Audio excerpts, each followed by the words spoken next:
Welcome.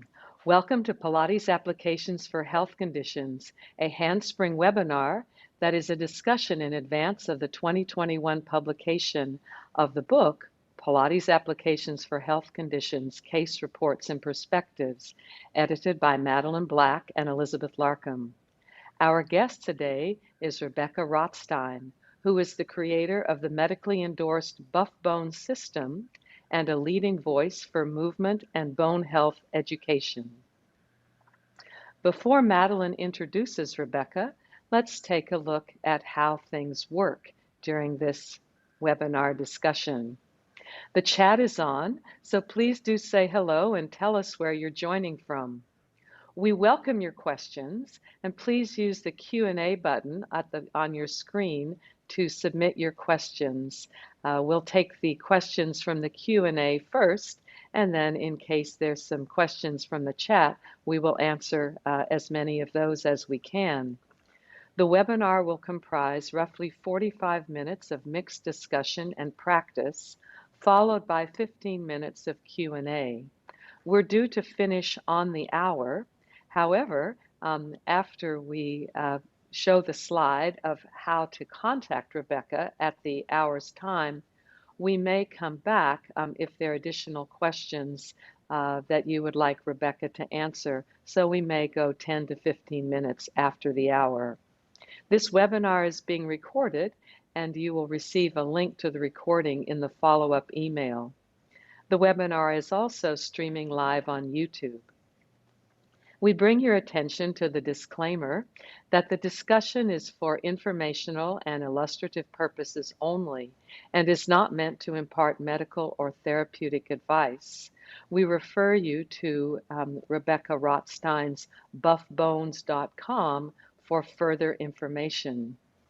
Madeline, over to you to introduce Rebekah. It's a special honor for me to have Rebekah here with us because we have journeyed together throughout the world teaching at similar conferences and have shared many conversations, and we have a nice friendship. So welcome, Rebekah. Thank you both for having me. Yeah. So Rebekah Rotstein is a leading voice for movement and bone health education. She is the creator of the medically endorsed Buff Bone System with hundreds of trained instructors around the world. She partnered with Hartford Hospital's Bone and Joint Institute to conduct a pilot study with buff bones for underserved populations and help spearhead their in-house bone-safe classes for the community. A former ballet dancer, Rebekah attended Smith College, where she worked in the sports medicine department rehabilitating the student athletes. She then trained in Pilates at the Kane School in New York City, where she later joined the teacher training faculty. Her own diagnosis of osteoporosis at age 28 led her to advocate for others with low bone mass and to provide innovative education and programming for them. In 2008, she wrote an evidence-based continuing education paper on osteoporosis and exercise for Hatherley Medical Education to offer to exercise professionals. With a varied interest in the body and integrated movement, she has participated in 8 cadaver dissections with Gil Headley and John Sharkey, and completed programs and coursework in fascia research, somatic studies, and visceral manipulation. Rebekah has been a frequent presenter at the conferences in the Pilates industry and the osteoporosis community, and was one of the first visiting instructors at Pilates Anytime. She is a long-standing ambassador for American Bone Health and worked as a partner of the U.S. Department of Health and Services. So you can see why we are really excited about Rebekah being one of our contributing authors in our case report Pilates book that's going to be due out next year. So Rebekah, we've had lovely conversations preparing for this webinar, and what I loved was that you were talking about how you wanted to bust the myth of what osteoporosis looks like. And I'm sure when we say osteoporosis, many people listening to us have an image. Could you share with us your thoughts about that? Sure. Well, when we're talking about osteoporosis, I think there's a very specific, as you say, image, and I would even say stereotype that is evoked. And this image that we're showing right here is one of the very first images that comes up in a Google search, just for the word osteoporosis. And I've just simply given the citation crediting where this came from. But what we see here is an image of a clearly older woman who is hunched over, as evidenced by the hyperkyphosis. And this is very much what I think often gets associated with osteoporosis. And there's an underlying context here, though, that is beyond what you just see of the physicality and the shape of her body. And if you'll pull up the next image, we're going to give a contrast of this. This is me when I was in my mid to late 20s, also recently having been diagnosed as having osteoporosis. So you see these two very contrasting images. Obviously, age is part of it, but I was just simply posing on a trip, having a photo taken. But there's something that's very different about the two, and it's not just the shape of the body. And I think there's an underlying subtext that's going on that we should be having a conversation on about osteoporosis. And you can even see just by the way this woman has been dressed and how she's wearing just fairly baggy clothes. And I'm wearing baggy clothes too, but there's something else that's going on that is, I would venture to say, an ageist component. So there's something that is societal and cultural that is telling us that if this is what osteoporosis looks like, the image on the left, this is something that not only is it something that we'd want to avoid, but that it's not desirable. It's something that creates this or evokes this whole myth of when we get older, this is what could happen to us. And you want to do everything you can to stay young. So I think that's part of the conversation that I would like to discuss today. So how do we define, how would you, I would say, I mean, I have an idea of how I would define osteoporosis, but I'm very curious about your definition of osteoporosis. Well, first of all, I think it's important for everybody to know that we all start to lose bone mass in our 30s. So this whole idea of osteoporosis just being an elderly old person's problem is missing the point that bone loss is natural. Everybody loses bone mass. It's just the degree to which we lose it. So first of all, most people would often think of osteoporosis as porous bone or excessive bone loss or fragile bones. I like to think of it more closely to the original definition that was developed by a consensus statement. And this is in the early 90s, and I'm going to quote it for you now, that it's a systemic skeletal disease characterized by low bone mass and microarchitectural deterioration of bone tissue with a consequent increase in bone fragility and susceptibility to fracture.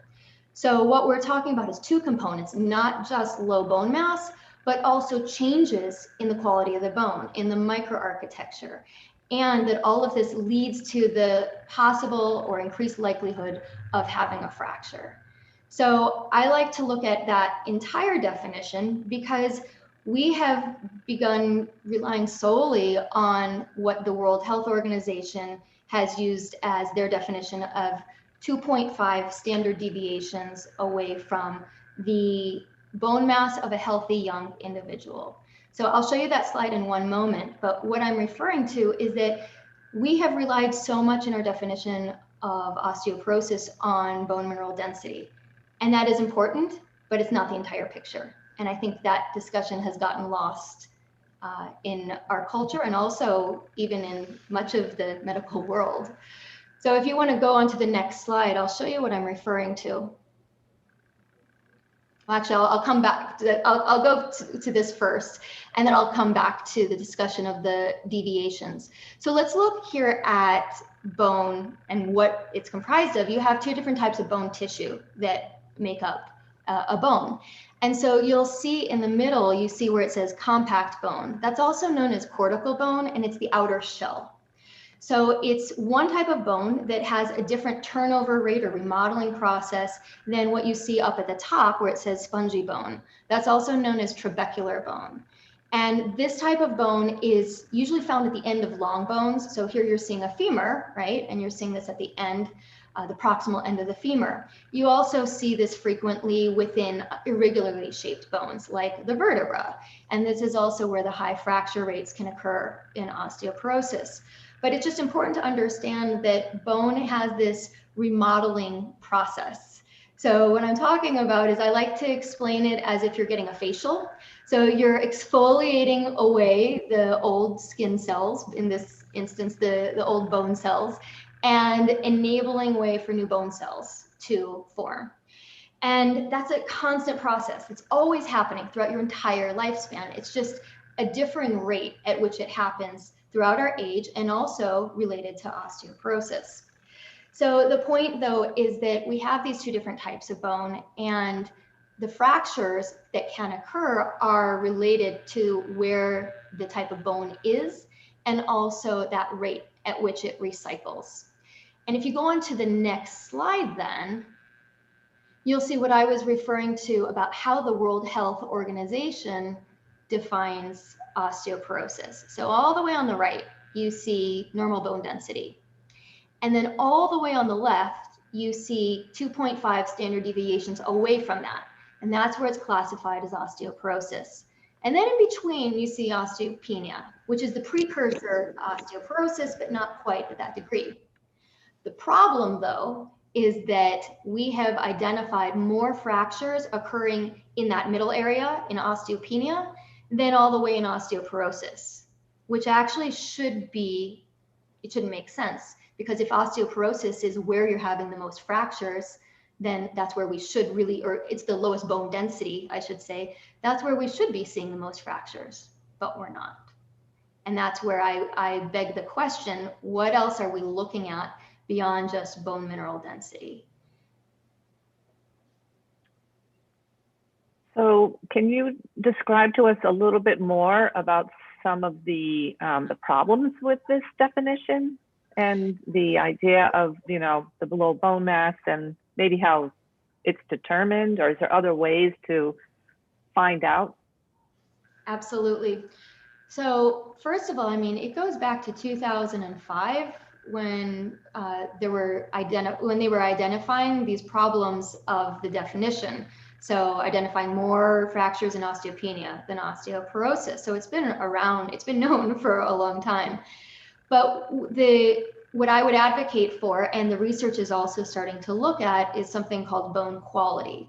So I like to think of bone density as bone quantity, right? Like how much bone is there of mass in a given area, a given region of the bone. Whereas the bone quality is also identifying that second part of that original definition that I mentioned that I think has been overlooked, of the microarchitectural integrity of the bone. What is the turnover rate? Does it have a natural healthy turnover, or is it more halted? What is the size of the bone even? So the bone quality though is something that we're starting to look at more now. But when I started reading the research well over a decade ago, there was discussion of bone quality, but it was very little. And even though it existed, people weren't talking about it. So it's exciting to see now it's becoming a larger part of the conversation. And in fact, there is something called the trabecular bone score, which does allow you to, it's an algorithm essentially, but it's something that is put onto the bone density scoring for a DEXA that gives you a better picture actually of the quality. But the problem is it's not that widespread. So I have a lot of people who tell me, well, my doctor doesn't use it, or I can't find one in my area, but it has been around for a while. And the other issue with the challenge with determining bone quality is that it's usually done by a CT scan, which is very easy for research purposes, but it's not very practical for clinical use in a doctor's office. So it's really hard often for people to get this identification of what is my bone quality. They're just relying on the bone density. So when you were 28, I mean, that's pretty remarkable. How did you go on that journey to get tested for osteoporosis? So I was already doing the teacher training, or I was leading teacher training at the Keene School, and I specialized in the special populations work. And so I already knew a bit about osteoporosis, and then I'd attended another workshop where I learned the statistic at the time was that 98% of your bone density is developed by the time you're 18 to 20. And I thought, oh my goodness, I'm definitely at risk then. I should find out now what my bone density is so that I have a baseline for later in life. Because I knew I was at risk. First of all, heredity, both my parents had it. I'm very small boned. And then I also, when I was a ballet dancer, in my teenage years, I was barely menstruating. And that's when you build up your peak bone mass. So I thought, okay, let's see what the story is for later. So again, this was me in my ballet dancing days. And I was shocked to discover, you know what, actually you have osteoporosis. I thought I was just getting the baseline for later. So as that course took on, my first thing was depression, because there is really a strong emotional component to this condition that I think often isn't addressed enough. And then the next thing I did was immediately seeking out guidance and figuring out what else I could do. And I saw an endocrinologist, and the endocrinologist did a lot of the bone markers, which I encourage everybody to do, getting blood work. Sometimes it's a urine test as well to see, is there some kind of underlying condition as well that's causing you to lose bone mass? And it turns out, no, there was nothing. It was just a matter of low vitamin D. And low vitamin D, now everybody knows about, but back in 2004, nobody was talking about vitamin D in a widespread manner. And the other thing he said is look at the size of your bones. I mean, for people who don't know me, I'm 5 feet tall and I'm very small. And he said, you will probably never be in the category of healthy, what's considered normal bone, just because of your size. But that said, I was able to improve my bone density through remineralization, through my diet, and through exercise. And that is important though, because it shows it actually wasn't just that I'm small boned. And that's why it's important to do some of these tests so that you can also gauge and measure changes as time's going on. It's interesting in terms of your research, how the studies, you know, I look at that scale and I think, well, who's the population that they're looking at? You know, the demographic, like you had low bone mass, but there were these parameters to why it was there. So it's not that abnormal in a sense. You know, you have the fear of being like, oh my God, this is very abnormal. But I'm curious about the spectrum in terms of, you know, is it only women? Is it only women who are 80? Are there any men? You know, that whole, if you could speak a little bit about the research and how you've studied it and who they study and how do we trust this scale? Absolutely. So I'm glad you mentioned who gets it. So osteoporosis does not discriminate on the basis of sex, on the basis of race, even on the basis of age. So basically, in this country, in the United States, it's estimated that 1 in 2 women over 50 are going to have a fracture at some point in their life, and 1 in 4 men. And worldwide, the statistics are 1 in 3 women and 1 in 5 men. So first of all, to think that it's just a woman's problem is erroneous. Then to think also that it's an age issue is erroneous, because there's osteoporosis that can affect, as you saw, I was diagnosed with it based on my bone density. And I didn't have bone loss, but certainly there are people, especially people who say are high intensity athletes or ballet dancers. It's quite common actually, because they're usually underweight. Sometimes there's an underlying eating disorder, sometimes not. It's just something called athletic energy deficit, where literally the amount of calories you're taking in is not sufficient to match how much energy and caloric output you're putting out there with your exercise. But it also can be occurring as a result of medical conditions. So secondary osteoporosis can occur in people with celiac disease, people who have, because of the absorption issues, it can be occurring in those who've taken glucocorticosteroids. Say you're on long-term prednisone from colitis or Crohn's disease, certain thyroid disorders, people who have undergone cancer treatment, whether it's because of the medications, whether it's because of chemo, radiation, all of these can induce bone loss. So there's all sorts of factors. But then on top of that, I want to address something that you mentioned that is really critical about this spectrum of osteoporosis. So I think there's two things. Are we perhaps overdiagnosing people with osteoporosis when they just have low bone mass and they are not fractured? But then there's people, and I see this in some of the osteoporosis support groups, who are fracturing all the time. And that, to me, those are two different categories to me. So we're talking about people who just spontaneously fracture. That is almost a different subset, in my opinion. And then on top of that, I think we have to consider that bone loss happens throughout the age span. So there is primary osteoporosis in the early postmenopausal age span, and then the elderly, where it is, type 1, excuse me, not primary, but type 1 osteoporosis, then type 2 osteoporosis in the elderly. And the way our medical system is set up is really in a triage model. And that triage model is that we are treating, and we're most concerned in our medical system with those who are at highest risk of fracture, which is the elderly. And that's essentially where I started working on in creating Buff Bones, because there was this whole demographic of people that were treated in an identical manner to those who are elderly, but were really high functioning and very capable and really in need of doing much more intense and challenging work than just seated exercises, tapping their toes. Rebekah, just real quick, there's a quick question in the chat. I was just going to answer it, but I think it's more appropriate if you answer it. Okay.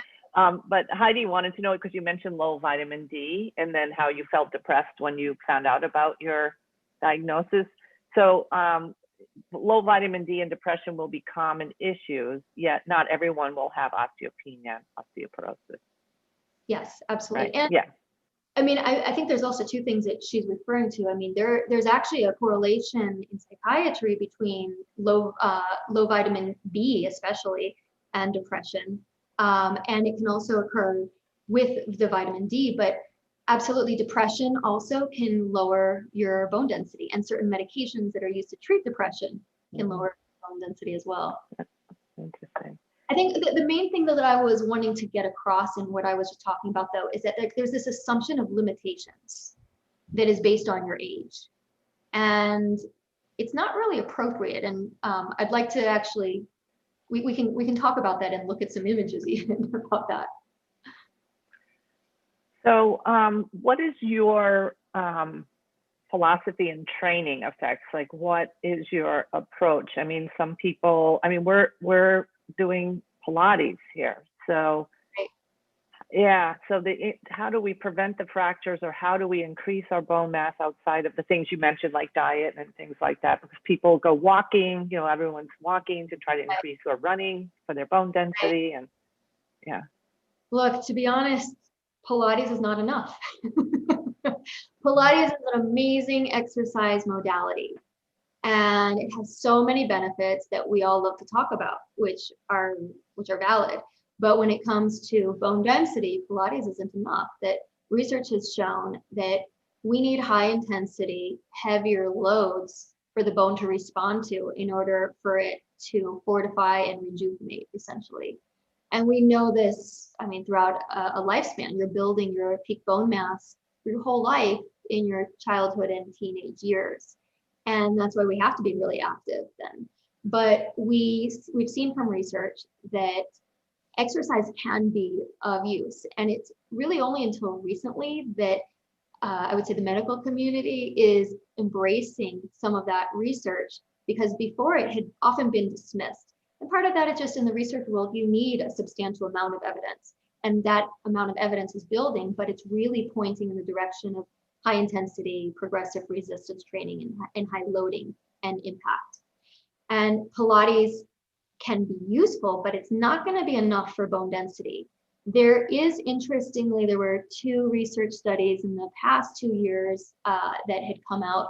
One was last year in 2019, and it actually was looking at bone mineral density. It was out of Brazil and looking at bone mineral density, comparing somebody doing, or a population, subsets, doing Pilates and also doing whole body vibration.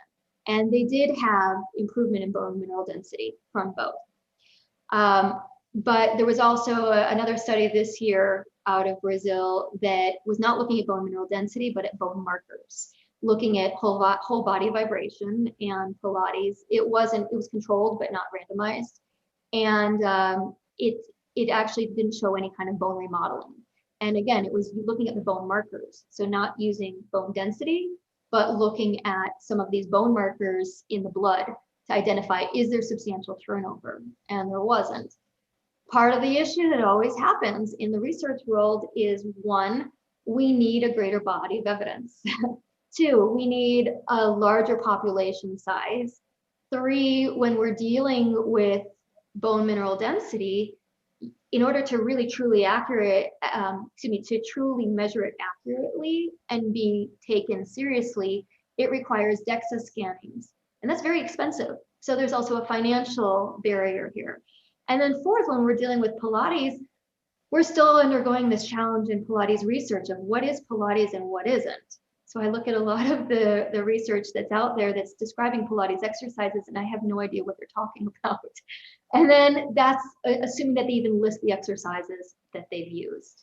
So there's a lot of challenges when we're looking at the research, but still the point is that generally Pilates is not enough. You need heavier loads because we know that bone responds to force.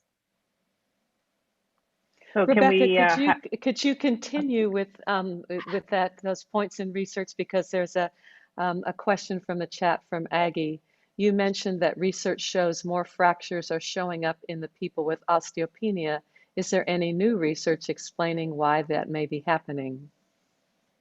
Not that I've seen, other than we do recognize that there are faults in the system of just looking at bone mineral density alone. And part of it has to do with, well, there's 2 aspects. One is if you have excess calcification and arthritis, it's going to give you a false reading of higher bone density than somebody who doesn't have those arthritic changes. And yet the actual density may be equal, or it might be less, right? It also, I think, begs the question of why people may not have to be as terrified as they often are. So I get contacted by people all the time saying, I'm terrified to walk down the street because I might fracture and I need to come and talk to you or see you for a session ASAP. And I try to walk them off the ledge, explaining there's no difference in your bone density or your bone quality even today than there was a week ago, except the huge distinction is the way you feel, that emotional component. So we have so many instructors, and I've seen so many people as well as clients who have fallen and have been completely fine. And they, according to their DEXA scores, they should have shattered. So it's just a reminder that you may fall with osteoporosis and you may be completely fine. And therefore, the concerns about osteoporosis really should probably be more about fractures. And there has been, I wouldn't call it research, I would say there have been position papers that have been published about this. But, and stating specifically, well, we should be looking more at what are the real problems of osteoporosis, which is actually falls and fractures, and less emphasis on bone mineral density.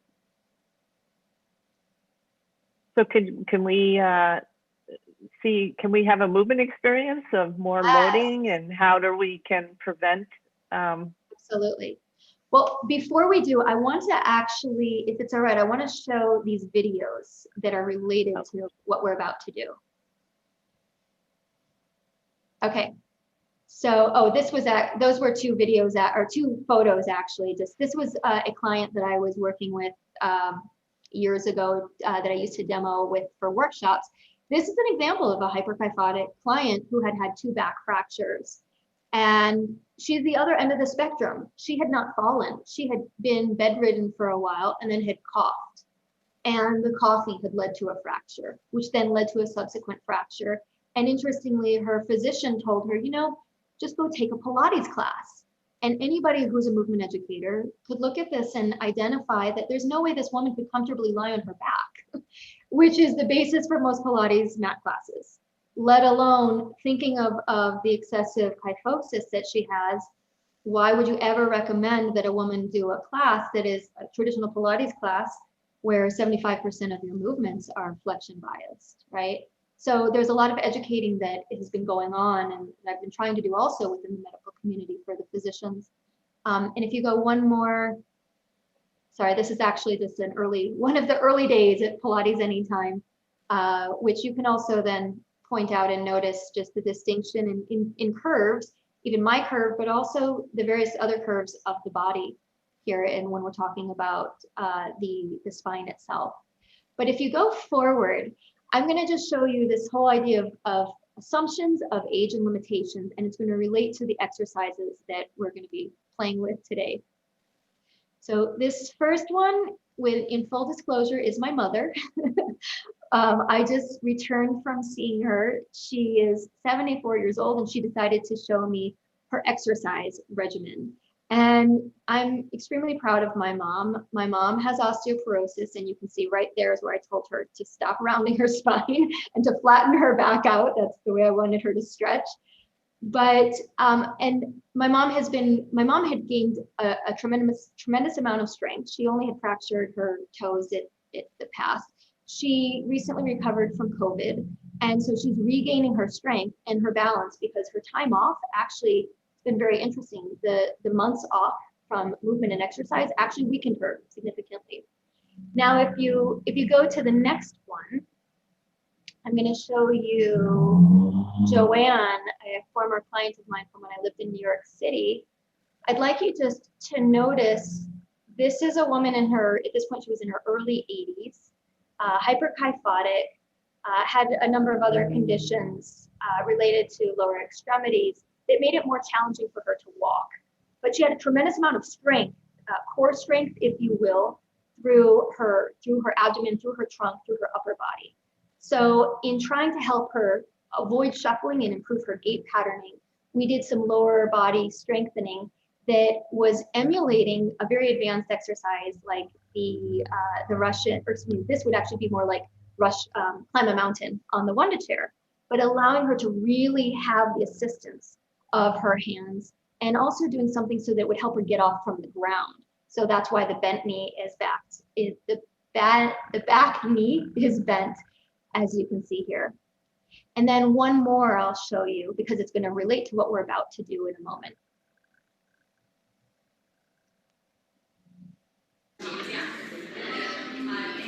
Yep. And lower yourself back down. Don't sit so far back though. Go straight down there. Yes, yes, yes. Straight down, straight down, straight down, straight down, straight down, straight down, straight down. And so you're seeing here Joanne, who was a joy to work with and so positive and so upbeat, trying to help her with some of that lower extremity strength, because that's one of the key factors for balance and fall prevention, actually, according to what the research has shown.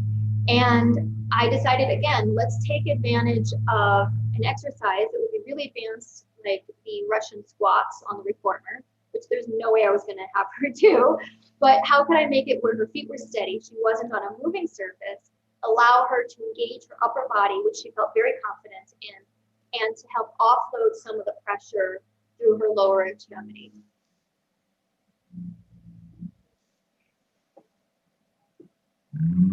Sorry, of course, this is the time that they decide to blow the leaves outside. That's okay. So let's move. Okay, great. I'm just one second. I was trying to tell them to stop. I'm going to try and speak really loudly so that you can see what I'm doing. So we're going to play with the squats here. And we're going to do it in the following way. I'm going to give you an exercise that I created as the homework for my case study client. Can you hear me? Yes. Okay, good. Sorry. So I'm going to first tell you about it right here, and then you're going to see me moving.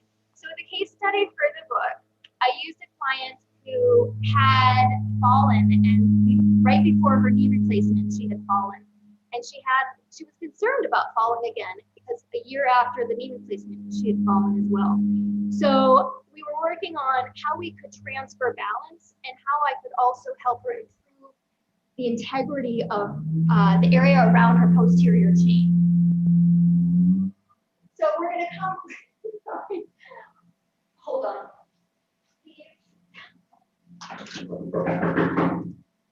Stop. Sorry. So we're going to come right here to a wall and find a door handle. So you're going to hold onto the door, and you're going to have your elbows just by your sides. Your toes are facing forward. So when you watch people try to squat, what often happens is they'll end up bending their knees first, and then either they round their back or maybe they start to sit backward. But what has to happen first is transfers of balance, and it all relates to the hip hinge. And the hip hinge is really the primary movement in our butt bone system. So you're coming here to the door, your elbows are here by your sides, and you're simply going to hinge at the hips. So we're teaching just simple basic hip dissociation. How do you move your pelvis on your femur bones and come back up? So let's do that about 3 more times. And maintaining this nice head to tail connection, 2 and 1. Okay, now after that, we're going to combine the hip hinge with bent knees, transferring the weight back into the heels.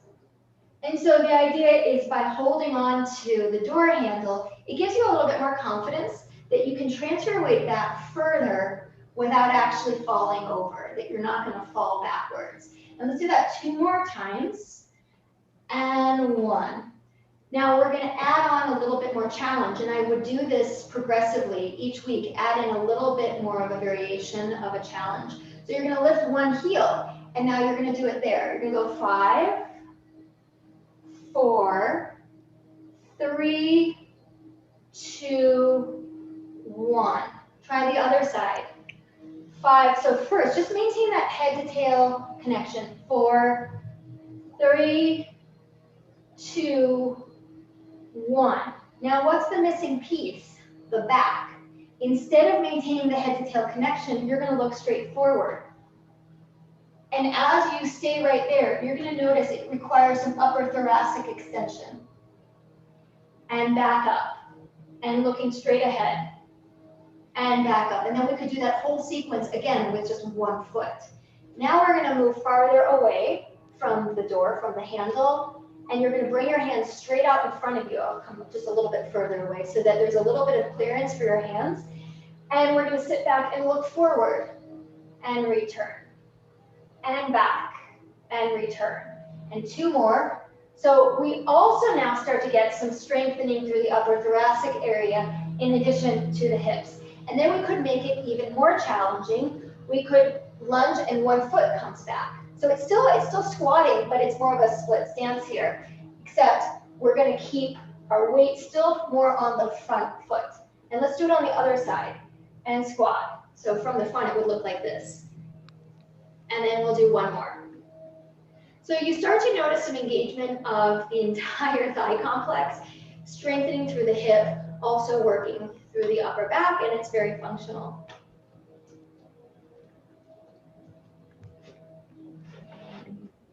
Sorry about the sound there. That's our life, right? That's what happens.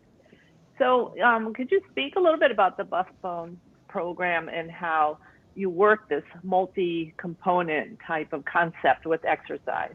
Yeah, sure. So this is to explain. This is our instructor training manual for our Buff Bones program. And what we do is it's based on the idea of the multimodal training. And interestingly, it was, I believe, 2015, a major consensus paper came out on osteoporosis recommendations and protocols through the medical community, through physical therapists and physicians around the world. And they identified that what really needs to be done for exercise recommendations is multimodal training, which is bringing in balance, bringing in strength, bringing in mobility, bringing in all these different aspects. And so it's not just one thing that needs to be considered. And it made me excited because this is what we'd already been doing with Buff Bones for a number of years. And our goal in Buff Bones is not focused actually on bone density because of the reasons I mentioned, but also it is a foundation program. I like to think of it as the center of the spokes of a full wheel. And those spokes include the heavy loading that I was talking about that is very important. It also includes anything from walking to yoga, to Tai Chi, to any other types of activities that are beneficial to you and that you enjoy. And that's the other important thing, is that you need to be able to do things that you love, because otherwise you're just doing things that you're told to do. So the whole goal of Buff Bones is to allow you to live a long, healthy life, to give you a body that is not only just strong, but also resilient. Because that's one of the fallacies as well when we talk about bone tissue, thinking that it's just about calcification and mineralization, where in reality, there's about a quarter of your composition of bone comes from collagen. And so there's this great image that we just saw in one of the handspring books that shows that bone is more like a starfish. So there's a pliability, there's a resiliency and adaptability, but it's not rigid. And I think that's one of the biggest misconceptions that we have to shift and change. So with Buff Bones, we have a strong focus on fascial connections and releasing the restrictions and re-enabling and restoring the gliding facility of the fascia. We have a strong connection, or I should say a strong focus on motor control.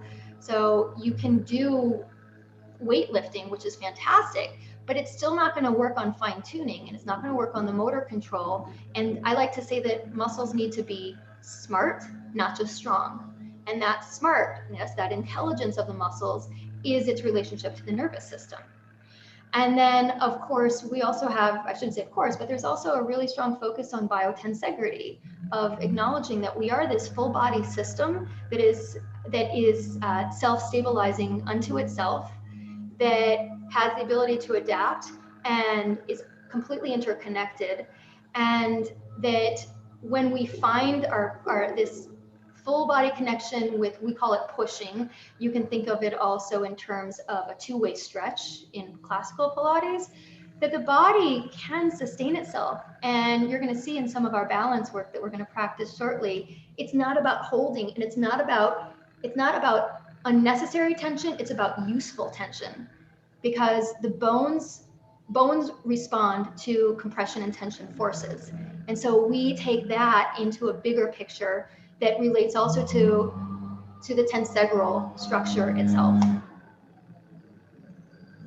So that's so your approach too is fall prevention. I know many of us have clients who, says their doctor or their PT told me to stand on one leg and brush my teeth, Yeah. kind of thing. So, and there's not a lot of that proprioception work per se, doing that. So could you speak a little bit about that fall prevention approach just before we do the movement? Absolutely. So we know from research that the fear of falling increases the risk of falling. So one of the first things is building confidence. And I think we overlook that component. We just talk about, what are the 3 systems of balance and what are strengthening exercises you can do? But part of the confidence also relates to allowing people to experience a sense of embodiment.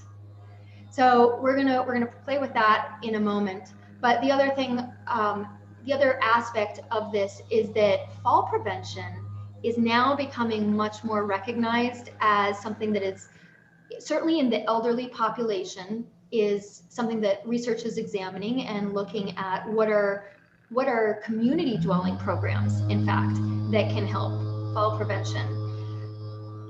I also think though that when you mention the proprioception, that's one of the key factors, and it's why like in our Buff Bones programming, we start off with the feet, right? We start off in a standing position so people have that basis of awareness and sensory feedback to even have a relationship to as the class goes on, and then when they leave the studio or they leave their home, and how it can really relate to your life.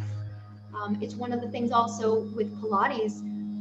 When I would say that when you're dealing with Pilates and you're dealing with an osteoporotic population, you have traditional Pilates, you have much more benefit when you're working with equipment than the mat work, because there's traditional mat work, you really aren't standing. And we need to incorporate that, especially for fall prevention, and not just in the elderly. I mean, I'm talking about women, for instance, postmenopausal, you start to lose 20% of your bone mass in these first number of years after going into menopause. And the greatest fracture, or I should say the highest rate of fracture, or area of the body where the highest rate of fracture occurs, is in the wrist. And that's because they fall. So falling is not something that we're just thinking about with the elderly and breaking a hip. It relates to us much sooner in life. And it's not because we can't walk, it's because you trip on something. Right, well, we're getting a lot of questions, Rebekah, so we're going to need time to answer them all. So I think it's time for us to work on our balance and how about getting down and up from the floor? All right, sounds good. Okay, so I'm going to show you an exercise that I think is really useful. First, to understand the relationship of the head to the shoulders to the hips. So when somebody's trying to balance, and I was working with this on this with my mom last week, and we're doing it a lot in my classes these days. And I see it in I see it in about 80% of instructors as well, is a tendency to push the ribs forward. And you can see this actually serves as a nice little comparative line. So as opposed to, I think, here I am standing a little bit more upright, but this is where I see people often holding their balance. So we're going to work on this against the wall. You're going to place your forearms against the wall so that your arm bones, your humerus here is relatively parallel to the ground. Now we're going to lift the heels and lower the heels. I should have stated first that your feet are facing forward. So we're going to lift the heels and lower the heels. Now sink into your shoulders and push the wall away. So we're just going to do some retraction and protraction. But we're not really actively retracting. Gravity is allowing the scapula to approximate, to come closer to your spine. And then you're going to push the wall away so that you are actively protracting. And you're going to make sure that you're not allowing those ribs to pop forward. So we're inhaling and pushing into the wall. Exhale here and maintain that connection through your trunk. Sinking, and one more, pushing away. So now as you stay in this pushed away place, your back ribs are allowed to inflate here. Now we're going to go up and down. 5, I'm just going to do it rather quickly. 4, and 3, 2, 1. This next one, you're going to stay up here. And you're going to have to shift your weight over just a little bit to one side, and you're going to lift a foot. And you're going to really actively push the ground away. So the longer I hold this, the more I start to feel it through my calf. It travels up to my hamstring, and all the way up to my glute, and through the whole posterior chain. And you're just going to hold this. And then we're going to lower down. Let's sink into the shoulders once more. Release, push away. Lift the heels by pushing the ground away. And now again, be careful that you're not letting the ribs shoot forward. You're going to push those ribs back, and then you lift the other foot. And you're going to hold this and hold it. So you feel this entire connection. Now see, I could relax my standing thigh a little bit, or I could straighten it and I could get the connection all the way up toward my glute, at the gluteal fold. Whew. And it becomes like a standing plank, essentially. Now I have a little bit more connection from my arms all the way into my trunk, and I have a relationship that is better suited for my sternal area down into the lower ribs, into the hips. So the next exercise we're going to do is a buff bones one called sassy hips. And you're going to bring your feet about standing hip apart. Let me move this way so you can see me a little bit better. You're going to lift one heel, place your hands on your pelvis, and just sink into your standing hip. Now you're going to push the ground away and sink. Push the ground away and sink. Now we're going to do it faster. So we're going to just sass it out. And we're just going to keep going here for a while until you start to feel the activation occur in the gluteus medius area here. Because the glute med is a primary stabilizer of your pelvis, which is essential for balance. And keep going. So for myself, I tend to need a little bit more time for the feedback than other people. So I'm just waiting for it to kick in. And now I start to feel it kick in. And it should be a little bit fatigued at this point. And so instead of sinking, I'm going to push the ground away, keeping my ASIS about level with one another. And then I'm just going to shift my weight over that leg a tiny bit more and flex the foot. So why flexing the foot? Because usually when somebody lifts their knee, they also make all sorts of other distortions like hiking up the hip or maybe rotating and such. So the only change, little micro changes, the only change there is the foot. And at that point, they're usually pretty well positioned over their standing leg that they can balance, you can turn the head, etc. So we're going to try the other side, shake it out. It might feel a little bit tired. And I also will have people hold on to something if they need the additional assistance. So we're going to lift the other heel. We're going to sink into the free hip. And you're going to lift it and sink. And lift it and sink. And in our classes, we make a fun little exercise out of this. But it also is really useful. You're going to go into the faster move. You can add a little sass with your shoulders if you want. But it's also extremely useful as well because we're helping stimulate the bone. We're also helping it move at different directions and at different speeds of force against it.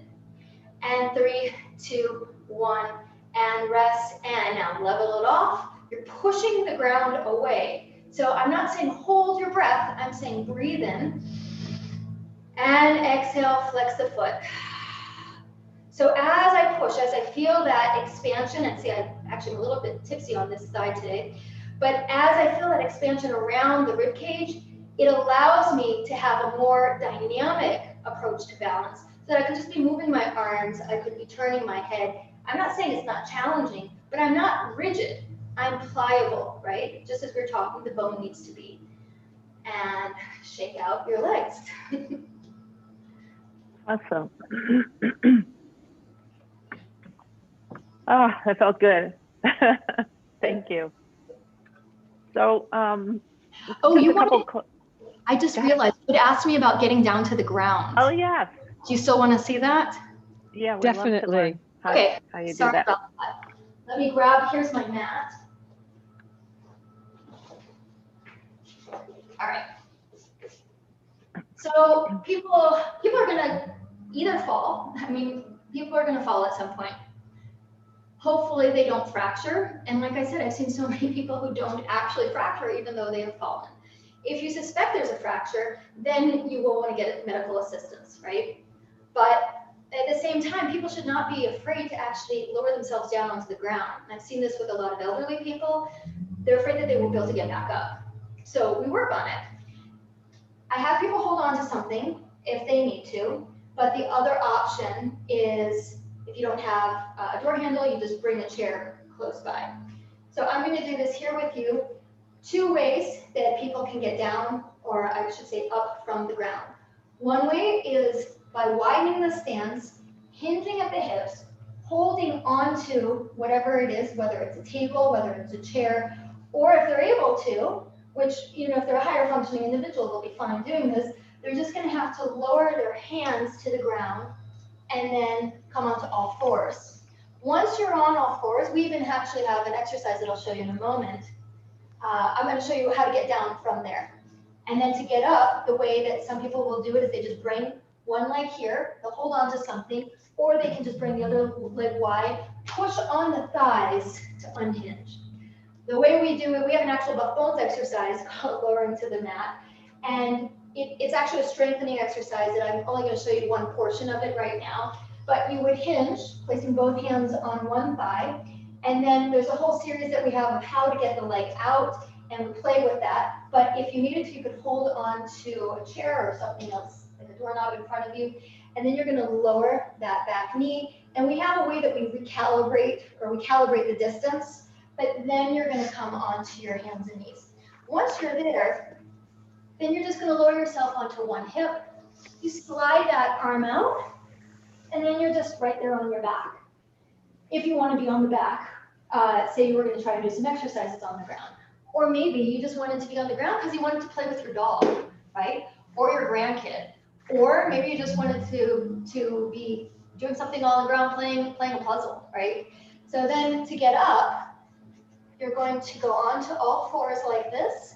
And then if you want to do it the way I was just showing, you could reverse, where you bring one foot forward, you place your hands on that thigh, tuck the toes, and it becomes a thigh and hip exercise as you unlunge essentially to rise up.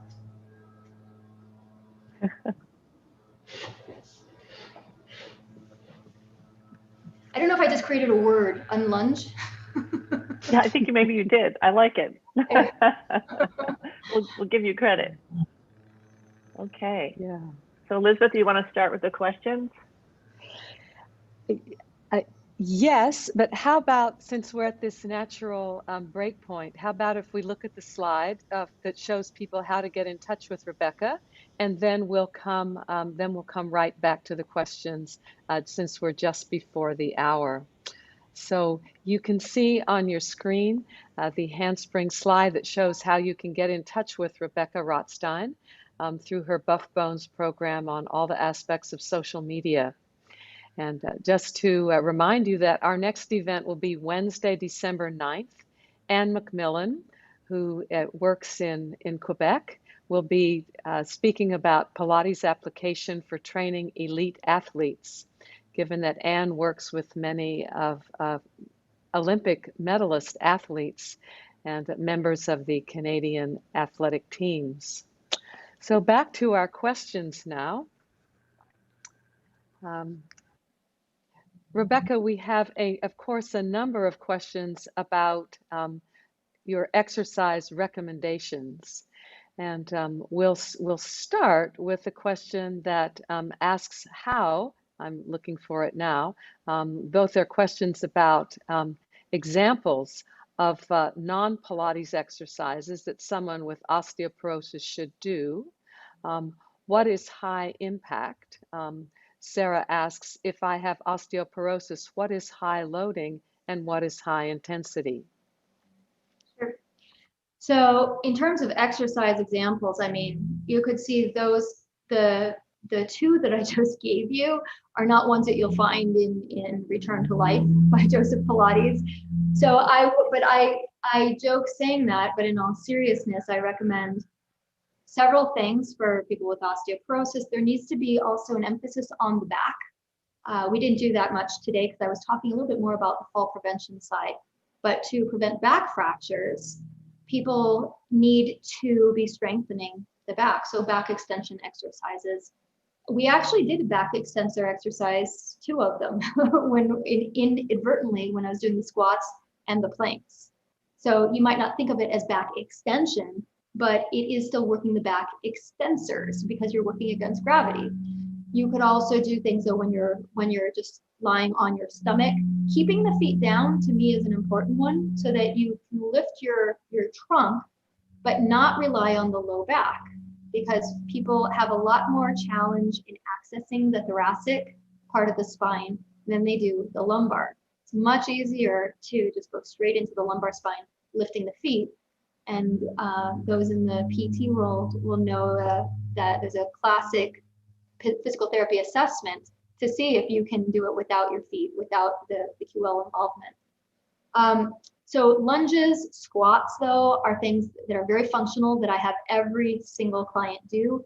As you saw, regardless of their age, there is no excuse. I also have them do lat pulls or rows, which you even saw lat pulls from Joanne. She was holding onto the straps, helping pull herself up, creating a co-contraction through that back line that allows them to get the connection through the arm, through the lat, that relates through the low back into the glutes. So again, things that are very functional are what I advocate. So also working through the feet. Of course, balance is a big one that people should be practicing. But looking at the foot orientation, I'm pretty obsessed with the feet in general, partly just because of my own issues that anybody who's ever worked on my body is very aware, Madeline knows this one, that I have a lot of pronation. And so I'm pretty obsessed with that with clients as well.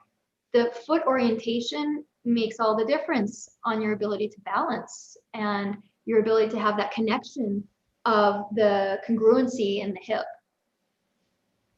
You know, I always hear this question. Oh, go ahead. I was just curious about, because this is one of the questions, and I'm asked this question quite a bit too. And I know the fascial research has its own opinion on it, but the rebounder and the jumping, you know, is that considered load? And is it good for bones? So this goes back, actually, it's a great question because it goes back to what Elizabeth just asked about the high impact. So first of all, bone response to impact. We know that it's a source of osteogenesis or bone formation. And low impact is, you know, you can think of the 80s and aerobic exercise, right, where you're not actually jumping. Jumping is considered high impact, where you're having a higher velocity and threshold and force that's transmitted through the bone. So I cannot tell you too specifically about how much the benefit would be of the rebounder. You're not having the actual impact, that's the thing, because the rebounding, the whole idea is that it softens or mollifies that effect. So I would argue, no, it's actually not the same. But there are other benefits to it where, again, you get more of the leveraging of that elastic recoil of the fascia, which is very useful. I mean, we do a lot, there's an exercise that we do in Buff Bones of bouncing that is not a full jump. Like on an individual level, I totally would do it with clients depending on what their medical history is. But in a class setting where I don't know the exact background of every single person and I want to make it available to all, we don't do full-on jumps. But that on a case-by-case basis, it could be appropriate. We do some fascial rebound work with some bounces though. Michelle asked the question, do you need to modify Pilates exercises if you have osteoporosis? For example, no spinal flexion, no legs over the head while supine.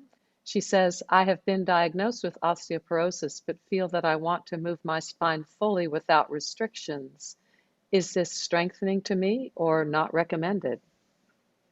Well, in general, if you have osteoporosis, I would also argue, yeah, you do not want to do the loaded flexion. And loaded flexion means flexion, thoracic flexion specifically. This is also where we get into more specific nomenclature, but a rounding of your upper back with load of gravity. So anything where you're on the ground and you lift your hips up into the air and your feet up into the air and all your body weight is on the rounded back, it's not advocated for osteoporosis and I would not recommend you do it. However, there are other ways that you can be working your body. And I think it goes back to, okay, well, what's your goal? And we always say in Buff Bones, what's your intention, right? So what's your reason for wanting to do this? Is it because you want to stretch your back? Well, then, okay, let's look at another way to stretch your back. Is it because you feel that you get a greater connection into the lower abdomen? Okay, well, let's show you another way to do that. So there's workarounds that are going to be safer for that kind of motion. Right. So this is a very good question by Nancy Meyer. You mentioned improving bone density through diet and exercise. Can you improve bone quality? Absolutely. You can, except we're just a little bit more limited in terms of what we know you can do. So the reason we say that, yeah, sure, you could improve bone quality because you can see the changes in your bone markers in the blood or in even urine, right? And that's one of the things that was even being looked at in that study that I mentioned that was, let's see, that came out this year. They were looking at the biomarkers. But also, you know, they can see it in a CT scan as well. You can see the architectural integrity of it. Patty Fullerton asks, do bones get sore when osteopenia or osteoporosis are getting worse? No. So that's the thing, is that it's asymptomatic. And that's the part that's actually very unnerving and unsettling about this condition, is that you do not feel anything. What you might feel is a fracture. If you feel a fracture, you're going to feel pain, but you're not going to feel osteoporosis, which is often confused with osteoarthritis, which is a degeneration of the joints, which is painful. You know, we haven't mentioned any medicines. So there's a question, Lorraine asked, do you take medicine for osteoporosis? Do I take medicine for osteoporosis? No. Yeah. When I first was diagnosed, I was told, well, the bad news is you have osteoporosis. The good news is there's medication you can take. And I researched to see what these medications were, and not a single one had been tested on women of premenopausal age, of childbearing age. And on top of which, once I got the blood work and the visit with the endocrinologist, turns out I was not having unusual bone loss. I just had low bone mass, but I was not having bone loss, which is what those medications are used to treat, or what those medications are treating. Except at the time, there was one that acted on the bone building cells that didn't just stop the bone breakdown. And it was only indicated for people like my mom, who had actually been part of the clinical trial, which is people who had already fractured and are very high fracture risk. I wasn't at a high fracture risk. And now there's another one that is in the same classification. But again, I never took the medications, because when we really look at what's the reasoning behind the medications, what are they using to treat, they weren't treating a condition that I actually had. I wasn't having unusual bone breakdown. I just had low bone mass. And the fact that I was able to improve the bone mass just by remineralizing and exercising gave an indication as well that was what I needed to do.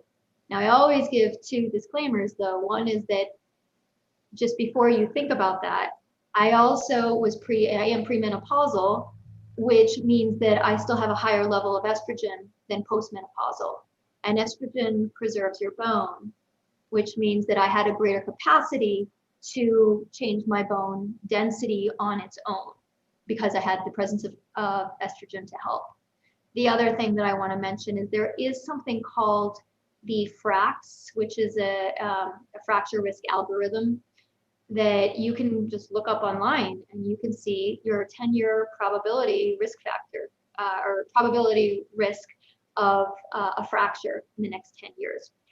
And the challenge with that, though, is that it looks at your bone density at your hip, your age, your height, weight, history of smoking, alcohol use, and glucocorticosteroids, heredity, like all these things absent that I did not mention, that we just talked about. Your balance, right? Your balance capacity, your exercise history. So that's, to me, a shortcoming for sure in this likelihood of having a fracture, because if you take somebody who's a 60-year-old woman who's even a Pilates instructor and been doing it for 20 years versus a 60-year-old woman with all the exact same data points and criterion, has never exercised before and is a little bit unsteady. Really, do they have the exact same fracture risk? I'm not sure. And that is what is a determinant that is used usually with a physician to determine whether or not you should go on treatment. Treatment in the medical world means medication. So again, we have to expand a little bit more of our views of how we're addressing this condition. But that was my very long-winded answer that no, I do not and have not taken medications. Marilyn Neal asks, is there any way to reverse kyphosis? Yes, and I think it also depends on what is the source of the kyphosis. So, I have a friend who's she's my age and she's a bit hyperkyphotic. She's had her bone mineral density tested. She's fine. She has scoliosis. So we have to consider what is the source of the kyphosis, and also is the kyphosis a result of a fracture or microfractures. And once there has been a fracture, you can reverse to some extent, but that is now the orientation and the structure of your scaffolding, essentially. But that's not to say that there are not exercises and things that you can do, not only to prevent further decline, but also to help you in your current stance, and also take away some of the discomfort, because that's the thing we haven't talked about, is that the pain that people can sometimes feel might not even be because of the fracture itself, or I should say they don't feel the pain from the fracture. At one point it was stated that 89% of vertebral fractures were asymptomatic. It could be because of the resulting adaptive changes through the fascia and the repositioning of the viscera that occurred from a very hyperkyphotic state. So since you brought up the feet, I thought this was an interesting question from Lucy. Given the bones build density through impact, most trainers now have foam soles or thick soles, so most of the impact is lost in the sole. And does it make it to your foot and leg? Do you suggest minimal footwear? Again, it always depends. You're never ever going to get a straight answer from me, because it's never so black and white in anything, right? It's the same thing as somebody saying, well, is this the right way to do short spine? Well, so my answer to you in this instance is, okay, are we talking about somebody with osteoporosis? Are we talking about a young, healthy individual, right? So when you're younger, in general, not only is there less likelihood of bone loss, unless it's a secondary osteoporosis, you also have just more padding in your feet, right? So depending on the age of the person, depending on the function of the person, depending on the conditions, if osteoporosis is present, depending on whether there's been a fracture even that has occurred, these are all things that I would take into account. So I would never go out and say, yes, everybody should be wearing barefoot, the barefoot shoes. That's not appropriate for everybody. What's also your own background and your own history in your body, right? Are you prone to bone spurs? Are you prone to plantar fasciitis? So I would say that it really depends on the case of the person. Yeah, and as the older you get, I mean, I'm noticing it too, is your feet lose the fat on the bottom of your feet. So I feel I'm barefoot most of the time. I live barefoot and I like minimal stuff, but I've noticed that I'm becoming more sensitive in the bones, because my bones are actually like on a hardwood floor, you know, whereas versus when I was younger, I didn't seem to notice that. So that could be a factor too. Totally. Yeah. Continuing on the feet, Deb Ferber asks, is the jump board on the reformer good for bone health? So it depends on how we define bone health. So in terms of bone density, it's not going to do much. You're not getting the gravitational force that would be needed for that high load. Is it good for your bone health in general, though, in the sense that are you improving fascial connections, fascial integrity? Absolutely. Are you getting force coupling of muscles that could then translate to a standing jump? Absolutely. Are you working cardiovascular, which could be beneficial as well? Definitely. But if you're thinking just in terms of bone density, no. But again, I'd like to, as is part of our goal here today, has been talking about bone density is important. Please don't ever mistake me saying that it's not. But I'm saying it's part of a bigger picture of bone health and bone strength. So in the bigger picture, jump boarding is great. It's just not going to be the bone density answer that you might be seeking. You know, Sarah asked a very good question about the T-score and jumping, since we're talking about jumping. So she says, my experience with the medical community is black and white answers. Can I assume that the lower the T-score, the higher the risk? For example, T-score of negative 2.7 might be able to jump, but negative 3.5 should not jump? No, first of all, I'm really cautious without knowing the medical background of the person we're talking about.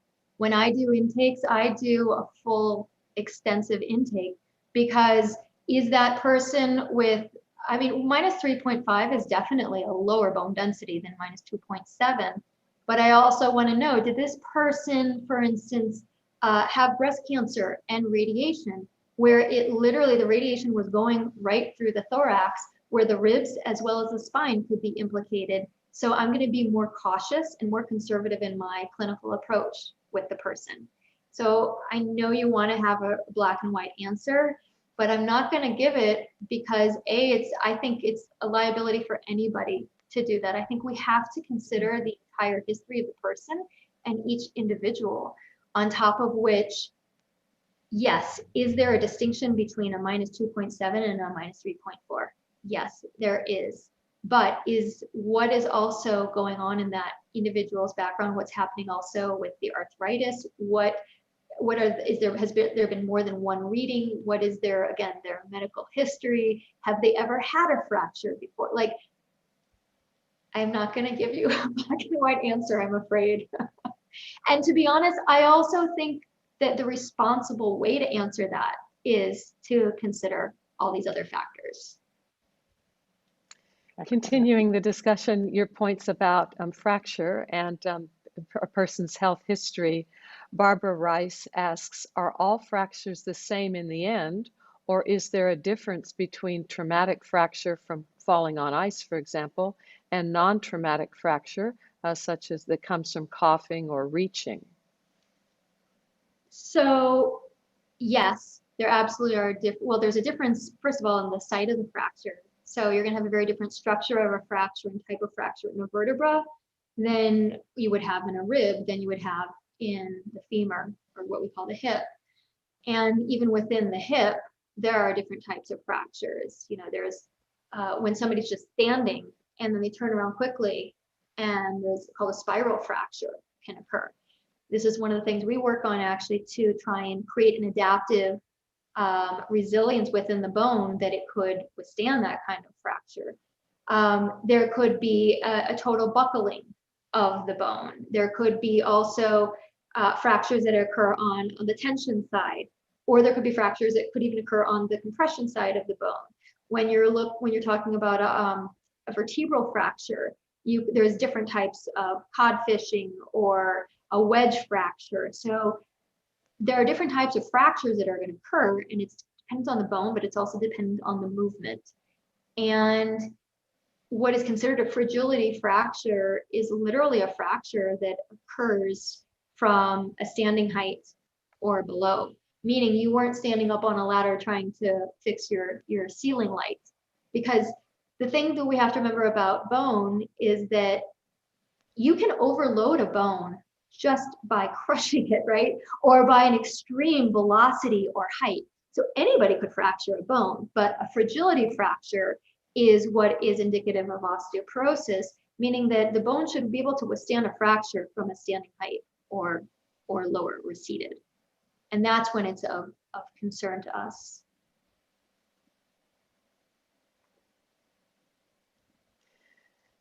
There are a number of questions regarding diet and nutrition recommendations. Respecting scope of practice, how do you address these within your Buff Bones program, which is essentially a movement education program? Yep. Two things. Outsource. So refer out. We specifically actually do not go outside of our scope of practice by giving nutritional recommendations. And I always give the example of how you do not know what somebody's medical history is. Perfect example is that my father was on Coumadin for much of his life for artificial heart valves.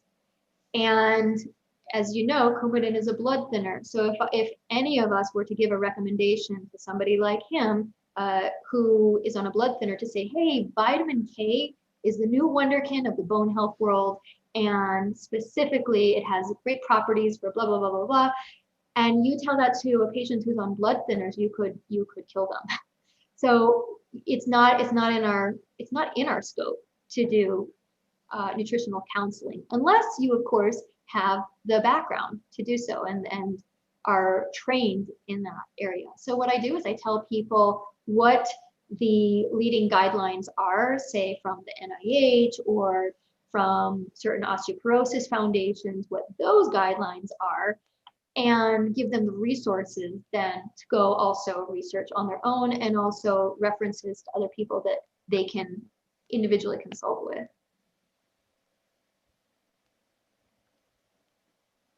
Well, this is it's been wonderful, Rebekah and Elizabeth. It's time to come to a conclusion.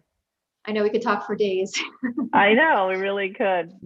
But anyway, thank you so much for your expertise, and I look forward to reading your chapter in our upcoming book.